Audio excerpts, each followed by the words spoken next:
Hi ಎಲ್ಲರಿಗೂ ಕಥಾಕಣಜ ಸ್ಮಿತಾ ಚಾನೆಲ್ಗೆ ಆತ್ಮೀಯವಾದ ಸ್ವಾಗತ. ನಾನಿವತ್ತು ಒಲವ ಚಲವ ಕಥೆಯ 4ನೇ ಎಪಿಸೋಡ್ನ ಜೊತೆ ನಿಮ್ಮ ಮುಂದೆ ಬಂದಿದ್ದೇನೆ. ಈ ಕತೆ ನಿಮಗೆ ಇಷ್ಟವಾಗ್ತಿದ್ದಲ್ಲಿ ಅಥವಾ ನೀವಿನ್ನು ಹೊಸದಾಗಿ ನಮ್ಮ ಚಾನಲನ್ನು ನೋಡ್ತಾ ಇದ್ದಲ್ಲಿ ದಯವಿಟ್ಟು ಚಾನಲನ್ನು ಸಬ್ಸ್ಕ್ರೈಬ್ ಮಾಡಿ, ಹಾಗೆ ಲೈಕ್ ಶೇರ್ ಕೂಡ ಮಾಡಿ. ಜೊತೆಗೆ ಕಮೆಂಟ್ ಸೆಕ್ಷನ್ನಲ್ಲಿ ನಿಮ್ಮ ಅನಿಸಿಕೆ ಅಭಿಪ್ರಾಯಗಳನ್ನು ತಿಳಿಸಿ ಸಪೋರ್ಟ್ ಮಾಡ್ತಾ ಇರಿ. ಅಧ್ಯಾಯ 4. ಯಾಕೋ ಅಂಥದ್ದೇನಾಯಿತು? ಕಾಲೇಜ್ ಹಿಡಿಸ್ಲಿಲ್ವಾ ಎಂದು ಕಳವಳದಿಂದ ಕೇಳಿದವನಿಗೆ ಕಾಲೇಜಿನಲ್ಲಿ ನಡೆದ ಎಲ್ಲ ಘಟನೆಗಳನ್ನು ಸುವಿಸ್ತಾರವಾಗಿ ವಿವರಿಸಿದವನು, ಹೆಣ್ಣಿಗೆ ಹೆಣ್ಣೆ ಶತ್ರು ಅನ್ನೋ ಮಾತು ಆ ಹುಡುಗಿ ಬಿಹೇವಿಯರ್ ನೋಡಿದ ಮೇಲೇನೇ ಕಣೋ ನಿಜ ಅನಿಸಿದ್ದು. ಹೆಣ್ಮಕ್ಳು ಯಾರು ಆ ರೀತಿ ಇರಲ್ಲ ಅಂತ ನಾನು ಅಂದ್ಕೊಂಡಿದ್ದೆ, ಆದರೆ ಅದು ನನ್ನ ತಪ್ಪು ಕಲ್ಪನೆ ಅಂತ ಇವತ್ತು ನನಗೆ ಗೊತ್ತಾಯಿತು ಕಣೋ. ವರ್ಸ್ಟ್ ಕ್ಯಾರೆಕ್ಟರ್ ಆ ಹುಡುಗಿದು. ಎಷ್ಟು ಚೀಪಾಗಿ ಬಿಹೇವ್ ಮಾಡ್ತಾಳೆ ಗೊತ್ತಾ? ಪಾಪ ಆ ಹುಡುಗಿ ಜೂನಿಯರ್, ಅವಳು ಹಳ್ಳಿಯಿಂದ ಹೈಯರ್ ಎಜುಕೇಷನ್ಗೆ ಅಂತ ಇಲ್ಲಿಗೆ ಬಂದಿದ್ದಾಳೆ. ಎಷ್ಟು ಗೋಳ್ ಹೊಯ್ಕೊಂಡ್ಲು ಗೊತ್ತಾ ಆ ಹುಡುಗಿನ. ನಾನೇನಾದ್ರೂ ಹೋಗೋದ್ರು ಸ್ವಲ್ಪ ತಡ ಆಗ್ತಾ ಇದ್ರು ಇಡೀ ಕಾಲೇಜ್ ಎದುರು ಆಕೆ ಮಾನ ಮರ್ಯಾದೆ ಹೋಗ್ತಾ ಇತ್ತು.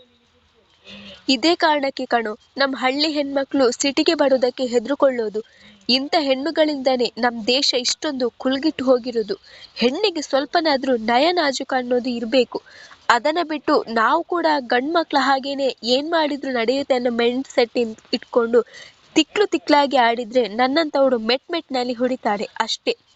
ಇವಳೇನಾದ್ರೂ ನಮ್ಮ ಮಂಡ್ಯ ಕಡೆ ಬರ್ಬೇಕಿತ್ತು, ಅಲ್ಲಿನ ಹೆಂಗಸರೇ ಸಾಕಿತ್ತು ಇವಳಿಗೆ ಗುಮ್ಮೋದಕ್ಕೆ ಎಂದವನು ತನ್ನ ಕೋಪವನ್ನು ಹೊರಹಾಕಿದರೆ ಮನೋಜ್ಗೆ ಕಳಕಳವಾಗಿತ್ತು. ತಪ್ಪು ಮಾಡಿಬಿಟ್ಟೆ ಧೀರು ನೀನು. ಆ ಹುಡುಗಿ ಬ್ಯಾಕ್ಗ್ರೌಂಡ್ ತಿಳಿದೆ ನೀನು ಅವಳ ಜೊತೆ ಜಿದ್ದಿಗೆ ಇಳಬಾರ್ದಾಗಿತ್ತು. ಅವಳು ಜಗದೀಶ್ ರಾವ್ ಅವರ ಮಗಳು ಕಣೋ. ಅವಳಿಗಿರೋ ಏಕೈಕ ಮಗಳು ಅವಳು. ಇಲ್ಲಿ ಎಲ್ಲ ಕಡೆ ಅವಳ ಅಪ್ಪನ ಪ್ರಭಾವ ತುಂಬಾನೇ ಇದೆ. ಸಖತ್ ಪವರ್ಫುಲ್ ಪರ್ಸನ್ ಅವಳ ಅಪ್ಪ.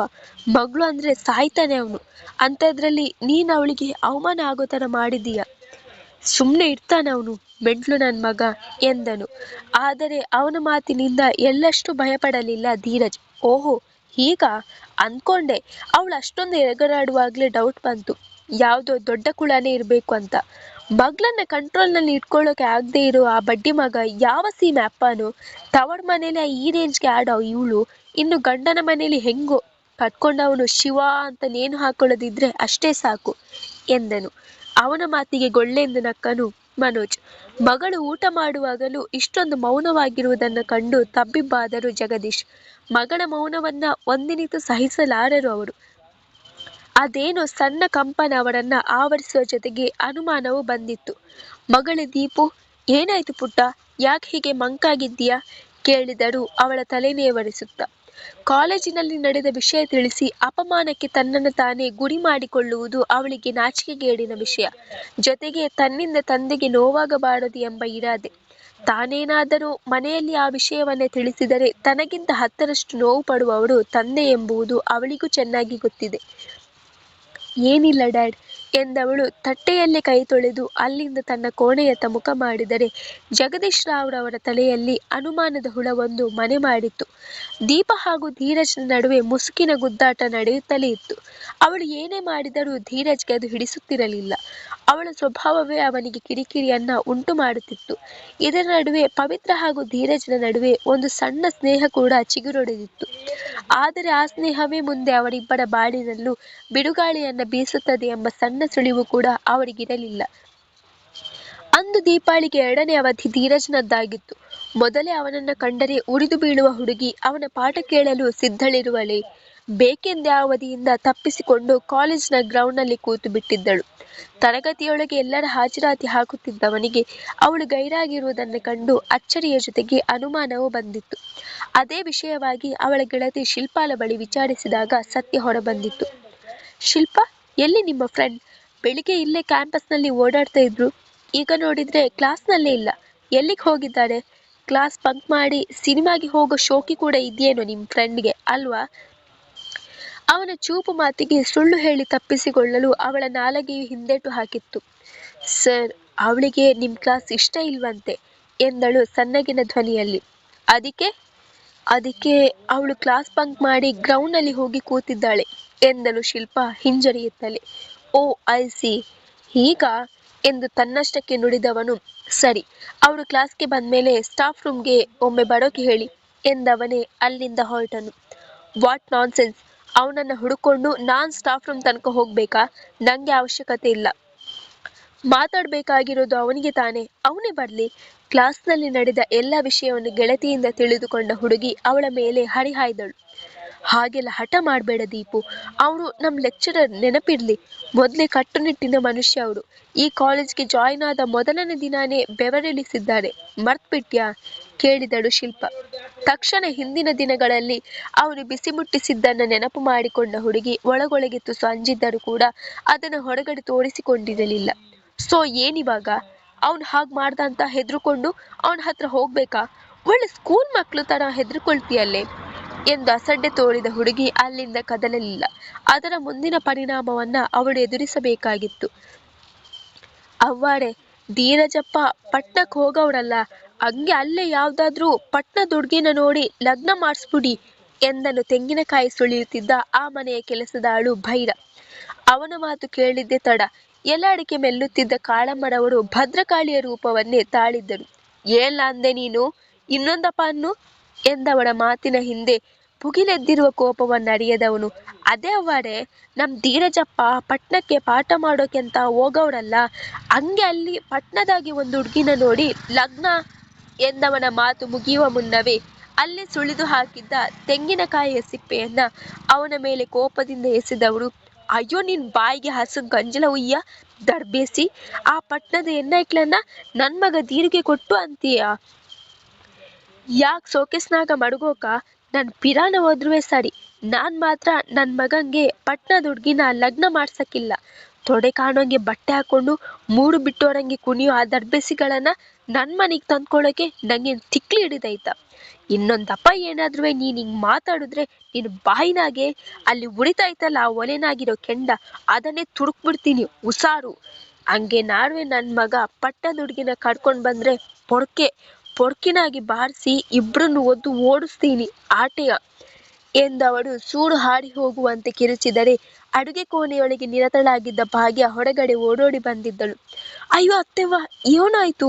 ಅದ್ಯಾಕಂಗಾಡಿರೇ ಎಂದು ಆತಂಕದಿಂದ ಕೇಳಿದವಳಿಗೆ ತನ್ನ ಬೆನ್ನನ್ನ ನೀವಿಕೊಳ್ಳುತ್ತಾ ಪಿಚ್ಚು ಮೊಡೆ ಹೊತ್ತು ನಿಂತಿದ್ದ ಭೈರ ಕಂಡಿದ್ದ. ಏಳ್ನ ಭೈರ, ಅದ್ಯಾಕ್ ಮುಖನ ಹಂಗ್ ಮಾಡ್ಕೊಂಡಿಯೇ ಕೇಳಿದಳು. ಅದ್ನ ಅವನ್ ತಾವ ಏನ್ ಕೇಳ್ತೀಯಮ್ಮಿ, ನನ್ ತಾವ ಕೇಳು. ಈ ಭೈರ ಅವನಲ್ಲ, ನಮ್ ಧೀರುಗೆ ಪಟ್ನದ ಹುಡುಗಿನ ಕಟ್ಟಿ ಅಂತವನೇ, ಅದೇಟು ಧೈರ್ಯ ಇರ್ಬೇಡಿ ಈ ಮಗಂಗೆ ಎಂದು ರೇಗಿದರು ಕಾಳಮ್ಮ. ಅದು ಹಂಗಲ್ಲವರೇ, ನಾನು ಎಂದು ಏನನ್ನು ಹೇಳಲು ಮುಂದಾದವನಿಗೆ, ಇವಳು ಗದ್ದೆ ತಾವ ಹೋಗವ್ರೆ, ಒಸಿ ನೋಡ್ಕೊಂಡು ಬಂದ್ಬಿಡು, ಹಂಗೆ ಮಧ್ಯಾಹ್ನ ಊಟಕ್ಕೆ ಇಲ್ಗೆ ಬರೋಕ್ಯೋಳು, ಈಗ ನೀನು ನಡಿ ಇಲ್ಲಿಂದ ಎಂದವಳು ಅವನನ್ನ ಅತ್ತೆಯ ಕೈಯಿಂದ ಬಚಾವು ಮಾಡಲು ನೋಡಿದ್ದಳು. ಅವಳ ಮಾತಿನ ಹಿಂದಿನ ಉದ್ದೇಶವನ್ನರಿತವನು ಅಲ್ಲಿಂದ ಜಾಗ ಖಾಲಿ ಮಾಡಿದನು. ಅತ್ತೆವ್ವ, ಹಂಗೆ ಮಧ್ಯಾಹ್ನ ಉಣ್ಣಕ್ಕೆ ಯೋನ್ ಮಾಡ್ಲಿ? ಉಪ್ಸಾರು ಮಾಡ್ಲಾ ಇಲ್ಲ ಬಸ್ಸಾರ ಎಂದು ಕೇಳಿದವಳಿಗೆ, ನನ್ನೆ ಮಾಡಿ ನಿನ್ ಗಂಡಂಗೆ ಉಣ್ಣಕ್ ಹಾಕು, ಬಿನ್ನಾನ್ಗಿತ್ತಿ, ಉಣ್ಣೋಕ ಏನ್ ಮಾಡ್ಲಿ ಅಂತ ಹೊಸ್ದಾಗಿ ಕೇಳ್ತಾವಳೆ ಎಂದು ಗೊಣಗಿಕೊಂಡವಳು, ಏಡ್ ದಿನ ಯೋನ್ ಮಾಡಿ ಆಗ್ತಾ ಇದ್ಯೋ ಅದನ್ನೇ ಮಾಡೋಗು ಎಂದರು. ಮಾತಿಗೆ ಗದರುತ್ತಲೇ ಕಾಳಜಿ ತೋರಿಸುವ ಅತ್ತೆಯ ಮಾತಿಗೆ ನಗು ಬಂದು ಬಿಟ್ಟಿತ್ತು ಅವಳಿಗೆ. ಮರು ಮಾತಾಡದೆ ಅಲ್ಲಿಂದ ಹೊರಹೋದಳು. ಅಂದು 6ನೇ ಸೆಮಿಸ್ಟರ್ನ ಸೆಕೆಂಡ್ ಇಂಟರ್ನಲ್ ಎಕ್ಸಾಮ್ ನಡೆಯುತ್ತಿತ್ತು. ಎಲ್ಲ ವಿದ್ಯಾರ್ಥಿಗಳು ಕೂಡ ಶಿಸ್ತಿನಿಂದ ತಮ್ಮ ಪುಸ್ತಕದಲ್ಲಿ ಇರುವುದನ್ನ ಹಾಳೆಗಳಿಗೆ ಇಳಿಸುತ್ತಿದ್ದರೆ ದೀಪ ಹಾಗೂ ಅವಳ ಗುಂಪಿನ ಸದಸ್ಯರು ಎಲ್ಲರೂ ಸೇರಿ ಕಾಪಿ ಹೊಡೆಯುತ್ತಿರುವ ದೃಶ್ಯ ಧೀರಜ್ನ ಕಣ್ಣಿಗೆ ಬಿದ್ದಿತ್ತು. ಮೊದಲೇ ಕಟ್ಟುನಿಟ್ಟಿನ ವ್ಯಕ್ತಿತ್ವ ಅವನದ್ದು. ಅವನಿಂದ ಇದನ್ನ ಸಹಿಸಿಕೊಳ್ಳಲಾಗಲಿಲ್ಲ. ನೇರವಾಗಿ ದೀಪ ಕುಳಿತಿದ್ದ ಬೆಂಚಿನತ್ತ ಬಂದವನು ಕೈ ಕಟ್ಟಿ ನಿಂತನು. ಅವಳು ಮಾತ್ರ ಅದಾವುದರ ಪರಿವೇ ಇಲ್ಲದೆ ಬರೆಯುತ್ತಲೇ ಇದ್ದಾಳೆ. ಇದರಿಂದ ಇನ್ನಷ್ಟು ಕುಪಿತಗೊಂಡವನು ಅವಳ ಪರೀಕ್ಷಾ ಪತ್ರಿಕೆಯ ಜೊತೆಗೆ ಉತ್ತರ ಪತ್ರಿಕೆಯನ್ನು ಕಸಿದುಕೊಂಡನು. ಈಗ ಅವಳು ಅಚ್ಚರಿಯ ಕಣ್ಣುಗಳನ್ನ ಬಿಡುತ್ತಾ ಅತ್ತ ನೋಡಿದರೆ ಧುಮುಗುಡುತ್ತಾ ಗಂಭೀರವಾಗಿ ನಿಂತಿದ್ದಾನೆ ಅವನು. Miss Deepa, what is this nonsense? ಎಲ್ಲ ಸ್ಟೂಡೆಂಟ್ಸ್ಗಳು ಕಷ್ಟಪಟ್ಟು ಓದಿ ಎಕ್ಸಾಮ್ ಬರಿತಾ ಇದ್ರೆ ನೀವು ಕಾಪಿ ಮಾಡ್ತಾ ಇದ್ದೀರೇನ್ರಿ? ನಾಚಿಕೆ ಆಗಲ್ಲ? ಡಿಗ್ರಿನಲ್ಲಿ ಇದ್ಕೊಂಡು ಈ ರೀತಿ ಕೆಲಸ ಮಾಡೋಕ್ಕೆ? Shame on you! ಅವನು ಎಲ್ಲರಿಗೂ ಕೇಳುವಂತೆ ಜೋರಾಗಿ ಹೇಳಿದರೆ ನಿಶ್ಶಬ್ದವಾಗಿದ್ದ ಆ ಪರೀಕ್ಷಾ ಕೊಠಡಿಯಲ್ಲಿ ಅವನ ಧ್ವನಿ ಮೂಲೆ ಮೂಲೆಯಲ್ಲೂ ಪ್ರತಿಧ್ವನಿಸಿ ಎಲ್ಲರ ದೃಷ್ಟಿಯು ಅವಳತ್ತ ಹೊರಳುವಂತೆ ಆಗಿತ್ತು. ಅಲ್ಲಿನ ಎಲ್ಲ ದೃಶ್ಯಗಳನ್ನು CCTV ಮುಖಾಂತರ ಗಮನಿಸುತ್ತಿದ್ದ ಪ್ರಿನ್ಸಿಪಾಲರು ಅತ್ತ ದೌಡಾಯಿಸಿದರು. What's going on mister Dheeraj, what happened ಎಂದು ಗಂಭೀರವಾಗಿ ಕೇಳಿದವರಿಗೆ ನಥಿಂಗ್ ಸರ್, ಕ್ವೆಶ್ಚನ್ ಪೇಪರ್ನಲ್ಲಿ ಸ್ವಲ್ಪ ಮಿಸ್ಟೇಕ್ ಆಗಿತ್ತು, ಅದರ ಬಗ್ಗೆ ಮಿಸ್ ದೀಪಾ ಅವರು ಡೌಟ್ಸ್ ಕೇಳ್ತಾ ಇದ್ರು ಅಷ್ಟೇ ಎಂದು ಅಲ್ಲಿಂದ ಅಲ್ಲಿಗೆ ಆ ವಿಷಯಕ್ಕೆ ಪೂರ್ಣ ವಿರಾಮ ಹಾಕಿದವನಿಗೆ ಪ್ರಾಂಶುಪಾಲರ ಮುಂದೆ ಅವಳಿಗೆ ಅವಮಾನ ಮಾಡಿಸುವುದು ಇಷ್ಟವಿರಲಿಲ್ಲ. ಓ ಅಷ್ಟೇನಾ ಎಂದು ನಸುನಕ್ಕ ಪ್ರಾಂಶುಪಾಲರು ಅಲ್ಲಿಂದ ಹೊರಬಿದ್ದರೆ ಆ ಕೊಠಡಿಯ ಒಳಗೆ ಗುಸುಗುಸು ಪಿಸುಪಿಸು ಶುರುವಾಗಿದ್ದವು. ಏನದು ಗುಸುಗುಸು?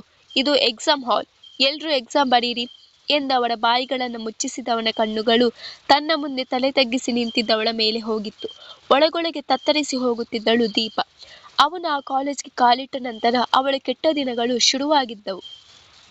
ಇನ್ನೊಂದು ಸಲ ಏನಾದರೂ ಇದು ರಿಪೀಟ್ ಆದರೆ ಪ್ರಿನ್ಸಿಪಾಲ್ಗೆ ಹ್ಯಾಂಡ್ ಓವರ್ ಮಾಡ್ತೀನಿ, ಬಿ ಕೇರ್ಫುಲ್ ಎಂದವನು ಅವಳ ಕೈಗೆ ಪ್ರಶ್ನೆ ಪತ್ರಿಕೆ ಹಾಗೂ ಉತ್ತರ ಪತ್ರಿಕೆ ಕೊಟ್ಟು ಅವಳ ಮೇಲೆ ಹದ್ದಿನ ಕಣ್ಣು ನೆಟ್ಟನು. ಮರುತ್ತರಿಸದೆ ಬಾಯಿ ಮುಚ್ಚಿ ಕೂತವಳು ಮನದಲ್ಲೇ ಅವನನ್ನ ಕೆಡವಿ ಹಾಕುವ ಯೋಜನೆಯನ್ನು ಹೆಣೆಯುತ್ತಿದ್ದಳು. ನಾನು ನಿಂಗೆ ಅವತ್ತೇ ಹೇಳಿದ್ದೆ ದೀಪು, ಇದೆಲ್ಲ ಬೇಡ ಅಂತ. ನನ್ನ ಮಾತು ಕೇಳಿದ್ಯಾ? ಬೇರೆಯವರನ್ನ ಯಾಮರಿಸಿದ ಹಾಗಲ್ಲ ಧೀರಜ್ ಸಾರ್ನ ಯಾಮರಿಸದು. ನೀನು ರಂಗೋಲಿ ಒಳಗೆ ತೂರಿದ್ರೆ ಅವರು ರಂಗೋಲಿ ಹುಡಿ ಒಳಗಡೆನೆ ಸೇರ್ಕೊಂಡು ನಿನ್ನನ್ನೇ ಆಟ ಆಡಿಸ್ತಾ ಇದ್ದಾಳಲ್ಲೇ, ಇದೆಲ್ಲ ಬೇಕಾಗಿತ್ತಾ? ಸುಮ್ಮನೆ ಎಲ್ಲರ ಮುಂದೆ ಶೇಪ್ ಔಟ್ ಆಗೋಯ್ತು. ಅವಳಿಗೆ ಮೊದಲಿಂದಾನೇ ನಿನ್ನನ್ನು ಕಂಡ್ರೆ ಆಗ್ತಿರ್ಲಿಲ್ಲ. ಅದು ಸಾಲದಂತ ದಿನ ಒಂದೊಂದು ರಗಳೆ ನಿಂದು. ಯಾವಾಗ ನೋಡಿದ್ರು ಏನಾದರೂ ಕಿರಿಕ್ ಮಾಡ್ಕೊಳ್ತಾನೆ ಇರ್ತೀಯ. ಅಬ್ಬಬ್ಬ ಅಂದರೆ ನಾವಿನ್ನೊಂದು 2 months ಈ ಕಾಲೇಜ್ನಲ್ಲಿ ಇರ್ತೀವಿ, ಆಮೇಲೆ ನಾವ್ಯಾರೋ ಇವ್ರು ಯಾರೋ. ಹಾಗಿದ್ದಾಗ ಇದೆಲ್ಲ ಬೇಕಾ ಎಂದವಳ ಮಾತಿಗೆ ವಕ್ರನಗೆ ಬೀರಿದವಳು. ಇನ್ನು ಉಳಿದಿರೋ ಅದೇ 2 ತಿಂಗಳಲ್ಲಿ ಅವನನ್ನು ಅದೆಂತ ಕೆಡ್ಡದೊಳಗೆ ಬೀಳಿಸ್ತೀನಿ ಅಂತ ನೋಡು. ಒಂದ್ಸಲ ಬಿದ್ದರೆ ಆಮೇಲೆ ಹೇಳ್ಬಾರ್ದವನು. ಹಾಗೆ ಮಾಡದೆ ಹೋದರೆ ನಾನು ನಮ್ಮಪ್ಪನ ಮಗಳೇ ಅಲ್ಲ ಎಂದಳು ಗರ್ವದಿಂದ.